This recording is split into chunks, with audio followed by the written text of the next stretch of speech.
Army.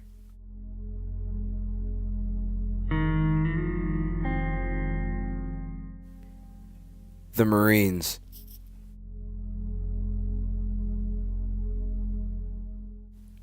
The Navy.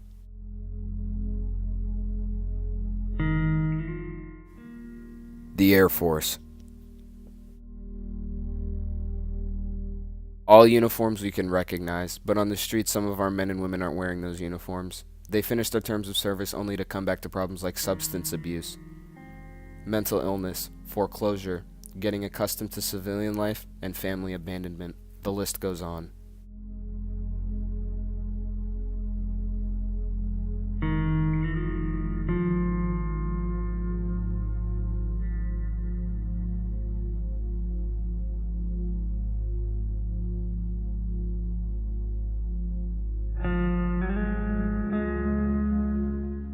When researching about homeless veterans, I was hoping to find that mainstream news sources would have something covering it, but this obviously wasn't the case.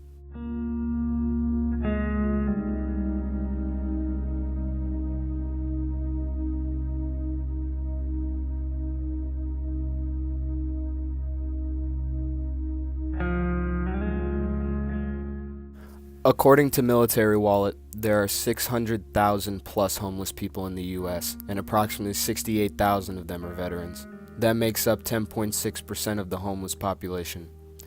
Veterans are 2 times more likely to become homeless than regular Americans. More homeless vets have served during the Vietnam era and have at least served 3 or more years, alongside 89% of all homeless vets being honorably discharged. To help get more info on the topic, I had an interview with Bradley LeGrid, a counselor from Minnesota Assistance Council for Veterans and a former Navy vet. Organization benefit veterans. Okay, so we primarily work in 3 different areas, employment, legal, and housing. So if a veteran's homeless, or they're at a shelter, or they're in their car staying somewhere, we can rapidly rehouse them with government grants and some time restricted funding, so donations that are pulled together. Or if they're facing eviction, or they have an eviction notice and they're about to be kicked out of their place, we can make the payment for them to keep them in their housing, and then work on whatever it is they need to work on after we make that payment. Okay. Why do you choose to work for this organization? That's a good question. Because I'm a vet, so I guess I can empathize a lot with clients, what they're going through, stuff like that. Plus, I think the work we do is really impactful, and it means something. It's really rewarding, and there's a lot of it's making real impact on a lot of people's lives. I guess is the main reason. Yeah. What would you say is your favorite part about working to help vets? Just seeing the results, seeing how impactful it is after you do something for them. It's really rewarding. Would you say the number of vets going homeless has increased or decreased recently? Recently, it's decreased, and we know that because we run a system. It's called the Veteran Registry. It's a list. It's a by name list of a bunch of veterans that we know are homeless in the state of Minnesota. Our goal at MACB is to to eliminate veteran homelessness in Minnesota, and it's actually decreased by about 10% within the last couple weeks. So Really good. yeah.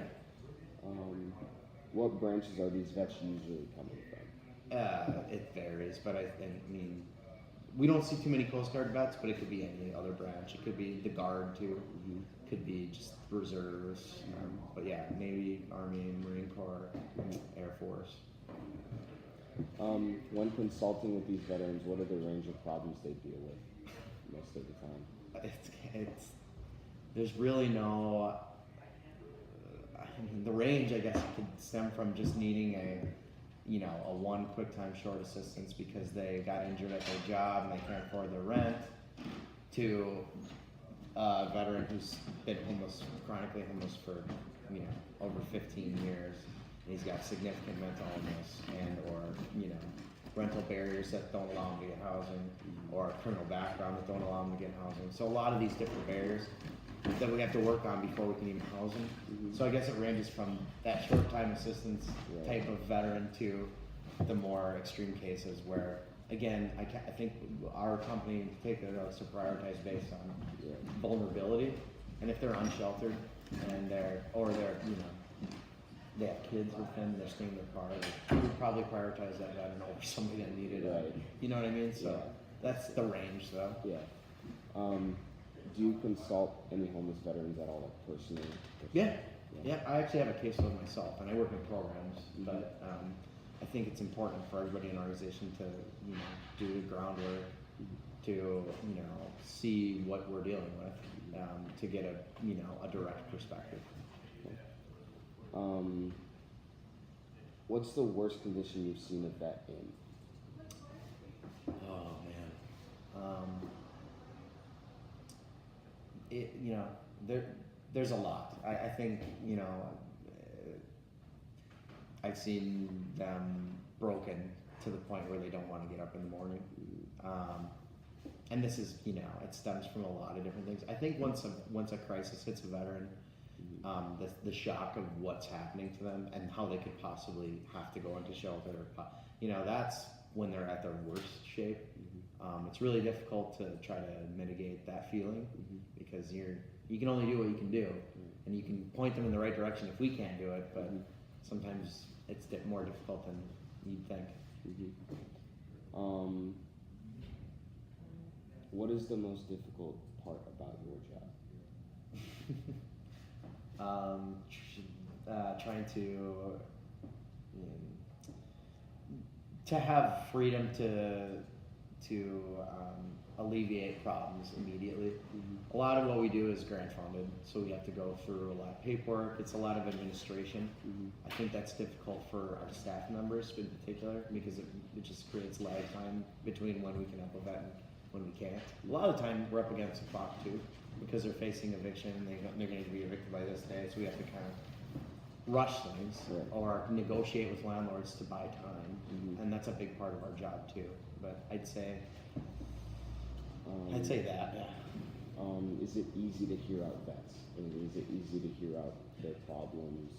Not all the time. I think if it's significantly impacting their lives, and they have kids involved too, and a lot of the time and sometimes we've run into victims of domestic violence, and they've been in a really rough situation. But for me, I guess it is because I can empathize with them because I was a veteran too. I was in the Navy.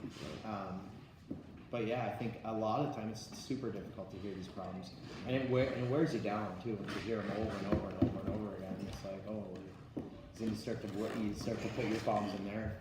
You put yourself in their shoes, and it becomes your problem. Our veterans need our help. You can donate, volunteer, and even visit a VA and talk and hang out with the vets. Our veterans served our country. Let's help serve them.